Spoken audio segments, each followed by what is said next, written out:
Hello everyone. இன்னைக்கு ஒரு அட்டகாசமான ஹேர் பேக் கூட வந்திருக்கேன். ஸோ வித் நோ டிலே வீடியோக்குள்ள போயிடலாமா?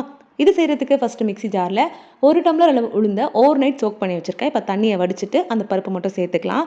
இப்ப இதுலயே ஒரு கைப்பிடி அளவு சின்ன வெங்காயம் தான் பெஸ்ட். இல்லன்னா பெரிய வெங்காயம் சேர்த்துக்கலாம். இப்போ ஒரு கைப்பிடி அளவு வேப்பிலை இலைகள நல்லா வாஷ் பண்ணிட்டு சேர்த்துக்கலாம். ஃபைனலா நல்லா வாஷ் பண்ண ஃப்ரெஷ் ஆலோவேரா ஜெல் சேர்த்துக்கலாம். ஆலோவேரா ஜெல் ஃப்ரெஷ்ஷா கிடைக்கலன்னா நீங்க கடையில வாங்குனது வந்து சேர்த்துக்கலாம். சேர்த்துட்டு தண்ணி வேணும்னா சேர்த்து நல்லா மையா அரைச்சுக்கோங்க. இதுக்கு யூசுவலா தண்ணி தேவைப்படாது. முடிஞ்ச அளவுக்கு ஃபைனா அரைச்சுட்டு முதல்ல ஸ்கேல்ப்ல அப்ளை பண்ணிட்டு அதுக்கப்புறம் ஹேர்ல அப்ளை பண்ணி ஃபுல்லா அப்ளை பண்ணதுக்கு அப்புறமா ஒரு 30 நிமிஷம் நல்லா அப்படியே ஊற வச்சுட்டு அதுக்கப்புறம் வாஷ் பண்ணிக்கோங்க. ரொம்ப குளிர்ச்சி ஆகும்னு ஃபீல் பண்ணீங்கன்னா வெங்காயத்தை மட்டும் ஸ்கிப் பண்ணிட்டு 15 மினிட்ஸ் மட்டும் உங்க தலையில வச்சுட்டு வாஷ் பண்ணிக்கோங்க. ஹேர் வாஷ் பண்றதுக்கு நீங்க அரிசி கழுவுன தண்ணி யூஸ் பண்ணீங்கன்னா ரொம்பவே நல்ல ரிசல்ட் கொடுக்கும். இந்த பேக்ல சேர்த்திருக்க உளுந்து ஹேரை நல்லா ஸ்மூத்தன் பண்றதுக்கும் வெங்காயம் வேர்க்கால்களை நல்லா உறுதிப்படுத்துறதுக்கும் வேப்பிலை இலைகள் பொடுகு இல்லாம இருக்கிறதுக்கும் ஆலோவேரா ஜெல் உங்களோட ஹேர் growth நல்லாவே ப்ரோமோட் பண்ணி ஹேர் ஃபாலை குறைக்கிறதுக்கும் யூஸ் ஆகுது. கண்டிப்பா இந்த பேக்கை ட்ரை பண்ணி பாருங்க.